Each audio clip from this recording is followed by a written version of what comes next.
লাল বাবা, আমার বউ পরকীয়া করে, আমি কিছুতেই ধরতে পারছি না। এই চশমাটা চোখে দিলে তুই গায়েব হয়ে যাবি, তোকে আর কেউ দেখতে পাবে না, তুই তখন তোর বউ যৌন চোখে ধরতে পারবি। তাই কই দেখি। এই বেটা, আমার চশমা চোখে দিয়ে আমাকে খেলাচ্ছিস। তার মানে সত্যি লাল বাবা আমাকে দেখতে পাচ্ছে না। এবার বউ তুমি কার সাথে পরকীয়া করো আমি ধরবো। रुको जरा। কে মারছে আমাকে?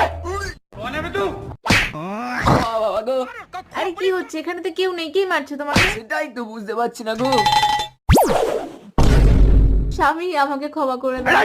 এই দেখ জাদু চশমা, এটা পড়লে আমাকে কেউ আর দেখতে পাবে না, তোরা আর পরকীয়া করতে পারবি না, চোখে লাগিয়ে দেখ। তাই কই দেখি। এই তুই আমার চশমা পরে গায়েব হয়ে আমাকে লুটাতিস? দাঁড়া, তোর ব্যবস্থা করছি। Hello police.